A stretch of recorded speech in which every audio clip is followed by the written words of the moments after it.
तो इससे पहले लास्ट लेक्चर तक हम लोगों का स्टोइकियोमेट्री डिफेक्ट कंप्लीट हो चुका था। स्टोइकियोमेट्री डिफेक्ट में हमने डिस्कस किया था कि जिसमें मॉलिक्यूलर फॉर्मूला चेंज नहीं होता है, मतलब कैटायन और एनायन का रेशो हमेशा इक्वल होता है, उसे हम क्या बोलते हैं, स्टोइकियोमेट्री डिफेक्ट बोलते हैं। नेक्स्ट है हमारे पास अब नॉन स्टोइकियोमेट्रिक डिफेक्ट। अब नॉन स्टोइकियोमेट्रिक डिफेक्ट का मतलब नाम से ही हमें समझ में आ रहा होगा कि यहाँ पर मॉलिक्यूलर फॉर्मूला चेंज हो जाता है, मतलब cation to anion ratio change हो सकते हैं। कैसे? एक एग्जांपल, जैसे हम NaCl का एग्जांपल ले रहे थे, तो NaCl के एग्जांपल से ही हम बात कर लेते हैं। मान लो हमारे पास Na प्लस और Cl माइनस के स्टार्टिंग में 100 एंड 100 आयंस हैं, ठीक है। तो कैटायन टू एनायन रेशो भी यहाँ पर 100 रेशो 100 या फिर 1 रेशो 1 हम यहाँ पर बोल सकते हैं। अब अगर इसमें किसी टाइप का ऐसा डिफेक्ट आता है, किसी भी रीजन से डिफेक्ट आ सकता है, जिसमें कैटायन या एनायन का रेशो चेंज हो जाता है, मतलब यहाँ पर अब जो सोडियम है वो तो हो गया 102 और Cl माइनस अभी तक 100 ही है, तो यहाँ पर अब जो रेशो हुआ वो क्या हुआ, 102 रेशो 100, या फिर हम बोल सकते हैं 1.2 रेशो 1। तो अब इसका मॉलिक्यूलर फॉर्मूला NaCl ना होकर Na1.2Cl होगा। तो यहाँ पर मॉलिक्यूलर फॉर्मूला चेंज हुआ, इसलिए इस डिफेक्ट को हम क्या बोल रहे हैं, नॉन स्टोइकियोमेट्रिक डिफेक्ट यहाँ पर बोल रहे हैं, ठीक है। देखो डेफिनेशन से पता चल रहा है, एक बार डेफिनेशन देखो इसकी।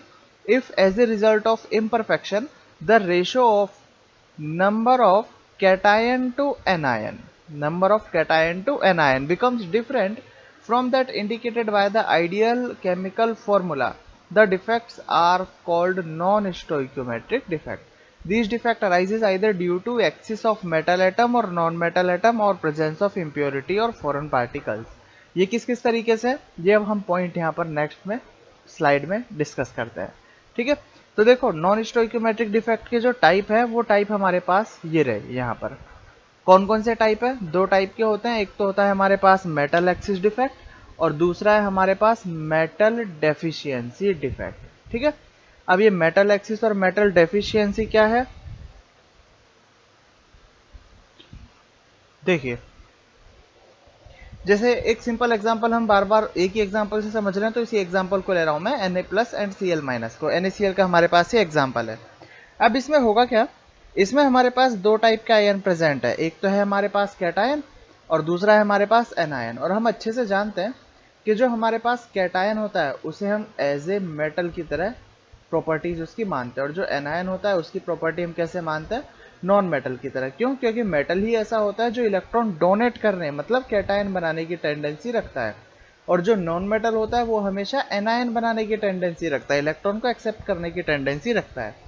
तो हम यहाँ पर अगर स्टोइकियोमेट्री डिफेक्ट की बात कर रहे हैं, तो स्टोइकियोमेट्री डिफेक्ट कैसे कैसे आ सकता है, सिर्फ दो ही टाइप से आ सकता है, या तो मेटल की क्वांटिटी बढ़ जाए या मेटल की क्वांटिटी घट जाए। तो अगर मेटल की quantity compare to non metal, सिर्फ कंपेयर किया जा रहा है, अगर मेटल की क्वांटिटी बढ़ जाती है तो हम बोलेंगे इसे मेटल एक्सिस डिफेक्ट, मतलब ये रेशो हो जाएगा लगभग 102 रेशो 100 टाइप का, अगर इनिशियली हमने 100 रेशो 100 लिया है तो, ठीक है।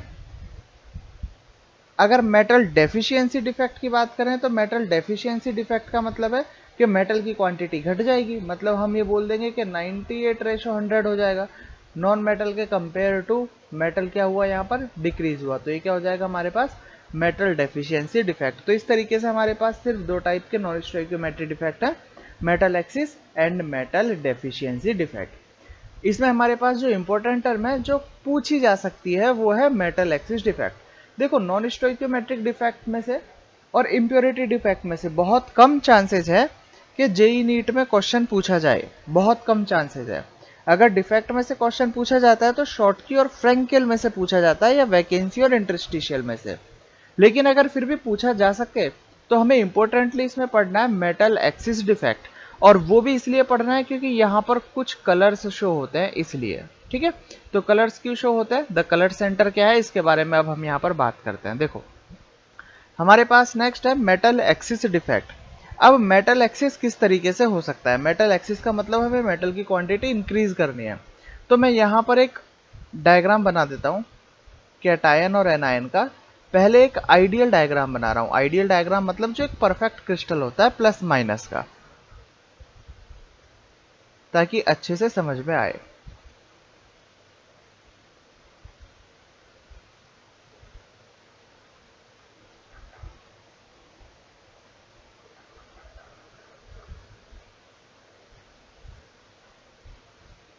ये एक परफेक्ट क्रिस्टल है जिसमें प्लस माइनस बहुत ही रेगुलर अरेंजमेंट के अंदर यहाँ पर अरेंज किए हुए हैं।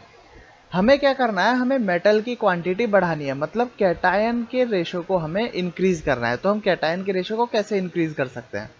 देखो, अगर किसी भी रीजन से बाहर से कोई भी कैटायन एंटर होता है, तो मान लो यहाँ पर एक कैटायन एंटर हुआ। वह कैटायन एंटर कहाँ पर होगा? लैटिस के सेंटर पर तो पहले से ही आयन प्रेजेंट है, तो सेंटर पर तो कोई जगह है नहीं। कैटायन अगर बाहर से आएगा तो वो इंटरस्टिशियल साइट्स पर ही आएगा, मतलब इनके बीच में जो खाली जगह है, वॉइड्स हैं, इनके बीच में आकर वो कैटायन फंसेगा। तो यहाँ पर कैटायन यहाँ पर आ चुका है, मतलब यहाँ पर अब देखो पॉजिटिव की क्वांटिटी नेगेटिव से ज़्यादा हो चुकी है कंपेरेटिवली। तो इसका मतलब ये कौन सा डिफेक्ट होगा? मेटल एक्सिस डिफेक्ट होगा। लेकिन हमें पता है कि कोई भी मॉलिक्यूल अगर स्टेबल कंडीशन के अंदर एग्जिस्ट करता है तो वो स्टेबल कंडीशन के अंदर तभी एग्जिस्ट करेगा जब वो न्यूट्रल होगा। अब इस केस में इसके ऊपर पॉजिटिव चार्ज बढ़ चुका है क्योंकि हम कैटायन को अंदर एंटर करा चुके हैं। तो अगर कैटायन एंटर किया तो उसे बैलेंस करने के लिए एक इलेक्ट्रॉन भी एंटर साथ में जरूर करेगा। ये इलेक्ट्रॉन यहाँ पर साथ में इसने एंटर किया। देखो अब यहाँ पर क्या हो चुका है, इलेक्ट्रॉन यहाँ पर एंटर कर चुका है। ये इलेक्ट्रॉन कहीं से भी आ सकता है, एक प्रैक्टिकल एग्जांपल समझेंगे तो पता चल जाएगा इलेक्ट्रॉन कहाँ से आया। हमें सिर्फ अभी इतना ध्यान रखना है कि मेटल एक्सिस डिफेक्ट के लिए हम क्या कर सकते हैं। मेटल एक्सिस डिफेक्ट के लिए हम एक कैटायन को जब एंटर कराएंगे तो कैटायन के साथ में एक इलेक्ट्रॉन हमें जरूर एंटर कराना पड़ेगा ताकि मॉलिक्यूल कंप्लीटली क्या रहे, न्यूट्रल रहे। जितने पॉजिटिव आएंगे उतने ही नेगेटिव आएंगे। अब ये जो इलेक्ट्रॉन है, ये जहां पर जिस वॉइड के अंदर ये इलेक्ट्रॉन आके फंसा है, इस जगह को हम बोलेंगे एफ सेंटर। इसे क्या बोला जाएगा? इसे बोला जाएगा एफ सेंटर। और ये जो एफ सेंटर है, ये एफ सेंटर ही कलर कॉम्बिनेशन के लिए रेस्पॉन्सिबल होता है। ठीक है, देखो अब एक बार हम इसे थोड़ा प्रैक्टिकल एग्जांपल लेके डिटेल में बात कर लेते हैं। जैसे मान लो एक सोडियम, यहाँ जो एग्जांपल लिखा हुआ है उसी एग्जांपल को मैं यहाँ पर एक्सप्लेन कर रहा हूँ। मान लो हमारे पास ये क्या था, ये प्लस और माइनस क्या था, ये प्लस और माइनस हमारे पास NaCl का एग्जांपल था जिसके अंदर पॉजिटिव और नेगेटिव बिल्कुल इक्वल क्वांटिटी के अंदर प्रेजेंट है। हमने क्या किया, NaCl को सोडियम के वेपर के साथ गर्म किया। सोडियम के जब वेपर्स के साथ गर्म करेंगे तो वेपर्स के साथ गर्म करने का मतलब सोडियम इसमें बाहर की तरफ सरफेस पर प्रेजेंट होगा। भाई NaCl को हम सोडियम के साथ गर्म कर रहे हैं तो इसका मतलब सोडियम की क्वांटिटी ज़्यादा है ना, तो सोडियम यहाँ पर प्रेजेंट है। अब अगर सोडियम यहाँ पर प्रेजेंट है तो क्या होगा, सोडियम इन वॉइड्स में जाके कहीं भी फंस जाएगा। मान लो ये सोडियम इस वॉइड में आके यहाँ, ये जो मैंने पॉजिटिव बनाया है नया, यहाँ आकर ये सोडियम आकर फंस गया। अब अगर सोडियम यहाँ पर आया है तो इसका मतलब क्या हुआ, मेटल एक्सिस डिफेक्ट हो गया क्योंकि यहाँ पर कैटायन की क्वांटिटी ज़्यादा हो गई। लेकिन साथ में क्या हुआ, साथ में कैटायन की क्वांटिटी ज़्यादा होने से उसके ऊपर पॉजिटिव चार्ज आया। तो पॉजिटिव चार्ज बैलेंस कैसे होगा, ये सोडियम अपना इलेक्ट्रॉन यहाँ से निकालेगा और इस इलेक्ट्रॉन को किसी दूसरी साइड पर फंसा देगा। तो ये जो दूसरी साइड पर इलेक्ट्रॉन फंसा हुआ है जिसे ही हम क्या बोल रहे हैं, एफ सेंटर बोल रहे हैं। तो इस तरीके से मेटल एक्सिस डिफेक्ट यहाँ पर इजीली हो सकता है। अब जो दूसरा तरीका है हमारे पास मेटल एक्सिस डिफेक्ट का, वो भी हम एक बार डिस्कस कर लेते हैं।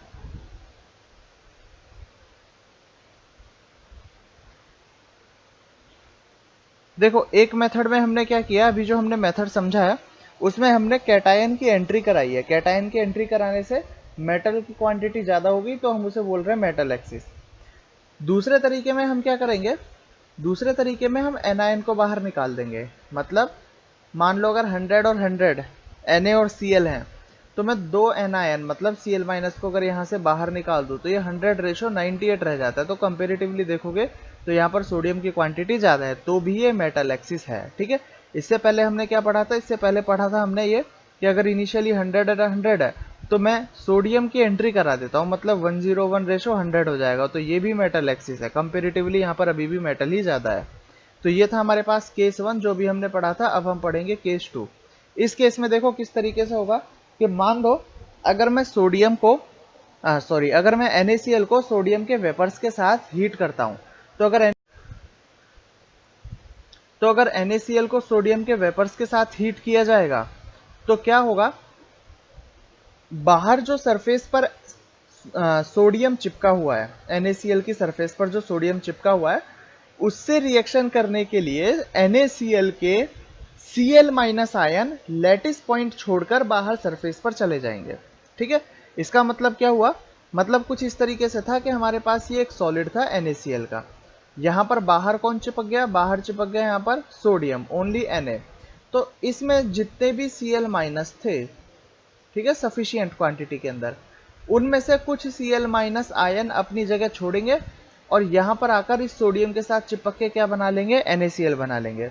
तो इस सॉलिड के अंदर क्या हुआ, इस सॉलिड के अंदर एनायन की क्वांटिटी कम हो गई, जिससे हम बोल सकते हैं कि कंपेरेटिवली कैटायन की क्वांटिटी बढ़ गई, तो इसीलिए इसको मेटल एक्सिस डिफेक्ट बोला जा सकता है। ठीक है, अब अगर यहां से Cl माइनस आयन जगह छोड़कर आए हैं तो अंदर पॉजिटिव चार्ज इंक्रीज हो जाएगा, तो उस पॉजिटिव चार्ज को कंप्लीट न्यूट्रल करने के लिए बाहर जो सोडियम है वो अपने इलेक्ट्रॉन छोड़ेंगे और वो अपने इलेक्ट्रॉन छोड़कर इन लैटिस साइट पर फिल कर देंगे। ठीक है, एक बार देखो इस डायग्राम से हम इसे अच्छे से समझ सकते हैं। जैसे यहाँ पर देखो, ये है हमारे पास जो बड़ा साइज वाला है, ये है हमारे पास Cl माइनस, और ये जो छोटे साइज वाला है ये हमारे पास Na प्लस। ठीक है, अब इस साइट पर से यहाँ जो खाली जगह है, खाली जगह पर कौन था, ये बड़ा एटम था, बड़ा एटम मतलब Cl माइनस। यहां से Cl माइनस बाहर गया और बाहर जितने भी सोडियम एटम थे उनसे रिएक्शन करके क्या बना लिया, NaCl। अब इस NaCl में क्या है, Na प्लस और Cl माइनस ना, तो Cl माइनस तो यहाँ आया और Na प्लस का जो इलेक्ट्रॉन है वो कहाँ आ चुका है, वो यहाँ पर आ चुका है। तो ये जो इलेक्ट्रॉन है, एनायन की जगह पर इलेक्ट्रॉन फंसा हुआ है, इसे हम क्या बोल रहे हैं, इसे हम बोल रहे हैं F सेंटर, और इस F सेंटर की वजह से ही यहाँ पर कलर्स शो होंगे। ठीक है, देखो इस बार पढ़ सकते हैं हम इस एग्जाम्पल को। यहाँ पर example, when NaCl is heated in an atmosphere of sodium vapor, the axis of Na atom deposition the surface of NaCl crystal Cl minus ion, then diffuse to surface where the combine with Na plus, which becomes due to losing electrons. These electrons ions by sodium atoms are diffused back, मतलब sodium में से electron निकले और वो वहां पर जाकर diffuse हुए जहां से Cl माइनस आया था, diffused back into the crystal and occupied the site created by Cl minus ion and impart yellow colour to NaCl crystal. ये येलो कलर किसकी वजह से है, ये येलो कलर है हमारे पास इस F सेंटर की वजह से, और F सेंटर क्या है, Cl माइनस आयन की जगह जो इलेक्ट्रॉन ने रिप्लेस किया उसी को हम क्या बोल रहे हैं, F सेंटर। तो ये हमारे पास इस तरीके से मेटल एक्सिस डिफेक्ट कंप्लीट हो जाता है। ठीक है, अब नेक्स्ट अगर हम डिफेक्ट की बात करें तो नेक्स्ट है हमारे पास मेटल डेफिशिएंसी डिफेक्ट। अब देखो मेटल डेफिशिएंसी डिफेक्ट कैसे हो सकता है, इसके बारे में अगर हम बात करें तो देखो, in certain cases one of the positive ion is missing from its lattice site and the extra negative charge is balanced by some nearby metal ion acquiring two charges instead of one। कहने का मतलब क्या है इसका, कहने का मतलब यह है, मेटल डेफिशिएंसी का मतलब क्या है कि मेटल की क्वांटिटी कम हो जाना। मेटल की क्वांटिटी मतलब जैसे प्लस माइनस, एग्जांपल ले लेते हैं, ये परफेक्ट क्रिस्टल है जो मैं यहाँ पर बना रहा हूँ,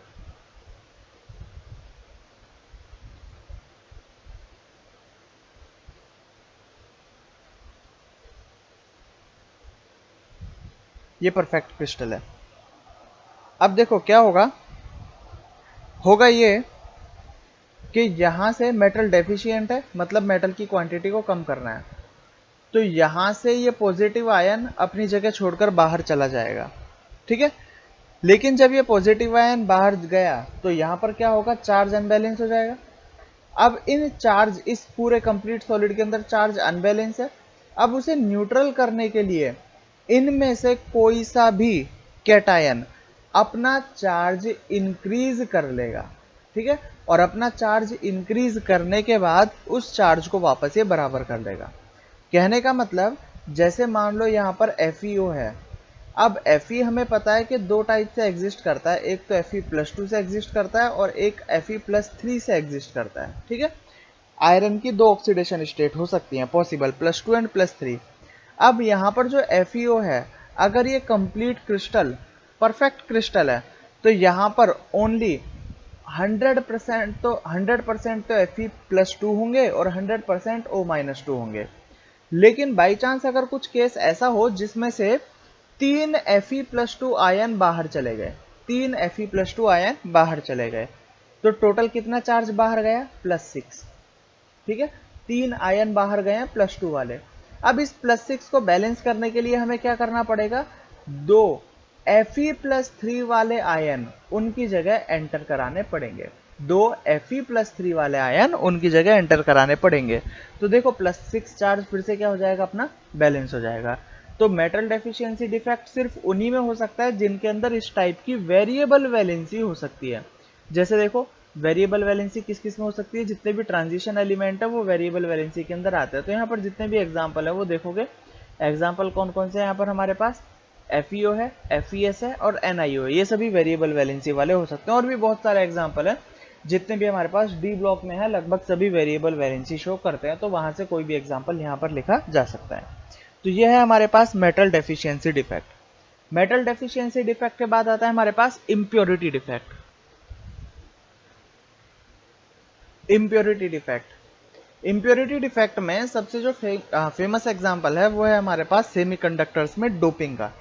अब ये डोपिंग क्या होती है? तो डोपिंग के बारे में थोड़ा सा इंट्रोडक्शन दे देता हूं मैं। डोपिंग का मतलब है बाहर से कोई एलिमेंट अंदर इंजेक्ट कराना उसकी एफिशिएंसी बढ़ाने के लिए। जैसे अगर डोपिंग का नाम सुना होगा तो डोपिंग का नाम स्पोर्ट्स में काफ़ी सुना होगा तुम लोगों ने, कि किसी भी स्पोर्ट्स, कोई भी स्पोर्ट खेले जाते हैं, जैसे क्रिकेट होता है या ओलंपिक होता है, तो उससे पहले डोपिंग टेस्ट होता है। उसमें खिलाड़ी फेल या पास हो जाते हैं। प्लेयर्स के बारे में न्यूज़ में बहुत सुना होगा कि कुछ प्लेयर्स उसमें फेल हो जाते हैं।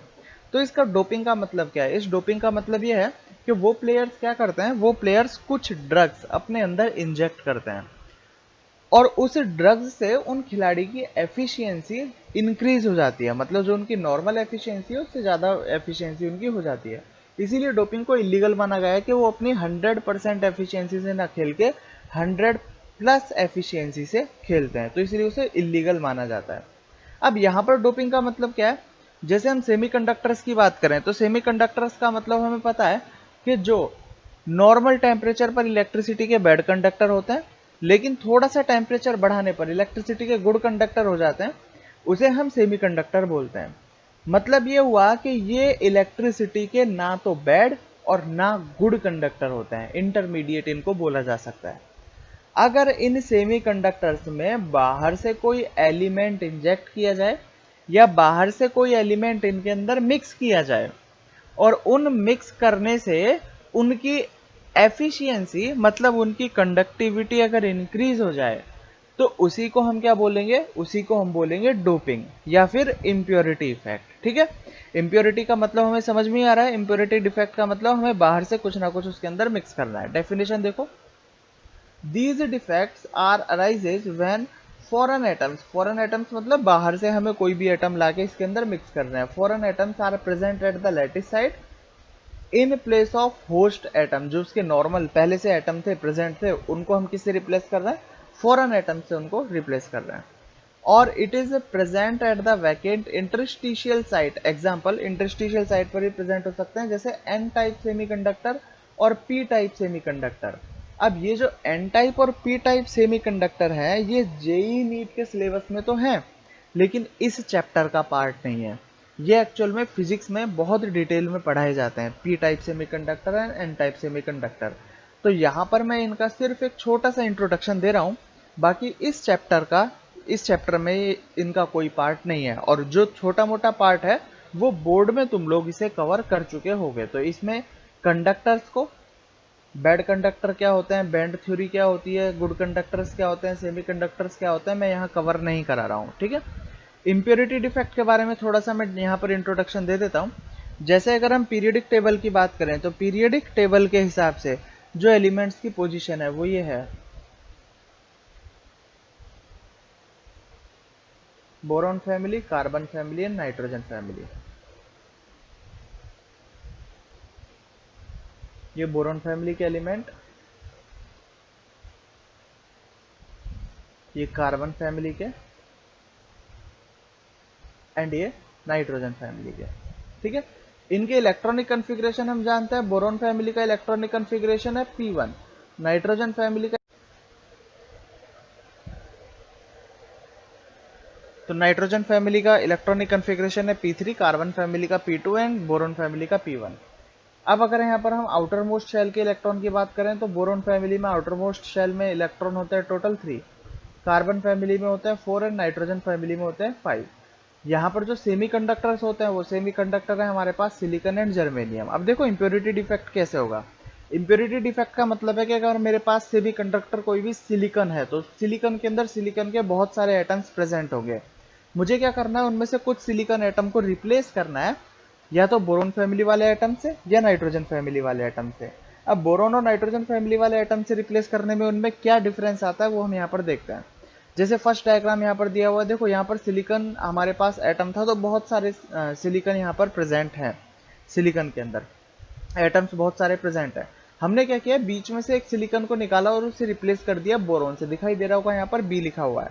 मतलब क्या हुआ, अगर यहाँ पर सिलिकॉन था, सिलिकॉन जिसके आउटर मोस्ट शेल में 4 इलेक्ट्रॉन है वो मैंने यहाँ से बाहर निकाल दिया सॉलिड में से, और उसके अंदर मैंने एंटर क्या कराया, एंटर मैंने कराया बोरोन या फिर बोरोन फैमिली का कोई भी एलिमेंट। जरूरी नहीं है सिर्फ boron, aluminium, gallium, indium, thallium कुछ भी हो सकता है इस फैमिली में से। इसमें टोटल इलेक्ट्रॉन है 3 और वो मैंने यहाँ पर एंटर कराया। तो इसका मतलब क्या हुआ कि मैंने सॉलिड में से 4 इलेक्ट्रॉन बाहर निकाले और 3 इलेक्ट्रॉन वाला एलिमेंट अंदर एंटर करा दिया। तो टोटल जो चार्ज होगा वो टोटल पॉजिटिव चार्ज इसके ऊपर इंक्रीज हो जाएगा, +1 ज्यादा चार्ज इसके ऊपर इंक्रीज हो जाएगा। और उस पॉजिटिव चार्ज की वजह से क्या नाम होगा इसका, पी टाइप। यहाँ पर पी का मतलब क्या है, P4 है पॉजिटिव, क्योंकि ये पॉजिटिव चार्ज इंक्रीज कर रहा है। ठीक है, तो इस पॉजिटिव चार्ज इंक्रीज करने की वजह से यहाँ पर होल प्रोड्यूस हो जाएंगे और होल की वजह से इसकी एफिशिएंसी इलेक्ट्रिसिटी को कंडक्ट करने की इंक्रीज हो जाएगी। नेक्स्ट हम बात करते हैं एन टाइप सेमीकंडक्टर की। तो एन टाइप सेमीकंडक्टर का मतलब क्या, यहाँ पर सिलिकॉन, जैसे एक एग्जांपल लिया हमने, सिलिकॉन था, सिलिकॉन के अंदर टोटल कितने इलेक्ट्रॉन होता है, आउटर मोस्ट शेल में 4 इलेक्ट्रॉन। तो इसने सिलिकॉन को तो बाहर निकाल दिया 4 इलेक्ट्रॉन वालों को, और नाइट्रोजन फैमिली का कोई भी एलिमेंट, जैसे अगर हम आर्सेनिक की बात करें तो आर्सेनिक हम इसके अंदर एंटर करा देते हैं। नाइट्रोजन फैमिली के एलिमेंट में 5 वैलेंस इलेक्ट्रॉन होते हैं। तो कहने का मतलब ये है कि हमने 4 इलेक्ट्रॉन को बाहर निकाला और 5 इलेक्ट्रॉन अंदर एंटर करा दिए। तो टोटल कौन सा चार्ज इंक्रीज हुआ, 4 इलेक्ट्रॉन बाहर निकालने पर 5 इलेक्ट्रॉन अगर अंदर आए तो इसका मतलब 1 इलेक्ट्रॉन इंक्रीज हुआ, मतलब नेगेटिव चार्ज यहाँ पर इंक्रीज हुआ। और नेगेटिव चार्ज इंक्रीज होने का मतलब ये कौन सा हो जाएगा हमारे पास, ये एन टाइप सेमीकंडक्टर हो जाएगा। N4 क्या है यहाँ पर, नेगेटिव। देखो डायग्राम में देखा जा सकता है कि सिलिकॉन थे, सिलिकॉन को बीच में से सिलिकॉन को निकाल के और उसके अंदर Sb डाल दिया। Sb कहाँ का एलिमेंट है, नाइट्रोजन फैमिली का। तो अगर Sb डाला गया है तो कौन से टाइप का ये होगा, एन टाइप सेमीकंडक्टर होगा। एन टाइप में इलेक्ट्रॉन बढ़ जाते हैं और उन फ्री इलेक्ट्रॉन की वजह से ही इलेक्ट्रिसिटी की कंडक्टिविटी यहाँ पर इंक्रीज हो जाती है। तो हमें याद क्या रखना है, ये हमें सॉलिड स्टेट में जो पी टाइप और एन टाइप सेमीकंडक्टर से अगर क्वेश्चन पूछे जा सकते हैं तो हमें सिर्फ इतना याद रखना है कि अगर सिलिकॉन एंड जर्मेनियम के अंदर नाइट्रोजन फैमिली का एलिमेंट अगर एंटर कराया जाता है तो वो एन टाइप सेमीकंडक्टर होगा, और अगर सिलिकॉन एंड जर्मेनियम के अंदर अगर बोरॉन फैमिली का एलिमेंट एंटर कराया जाता है तो वो पी टाइप सेमीकंडक्टर होगा। ठीक है, तो सॉलिड स्टेट का जो पार्ट है वो सॉलिड स्टेट का बस इतना ही पार्ट है हमारे पास।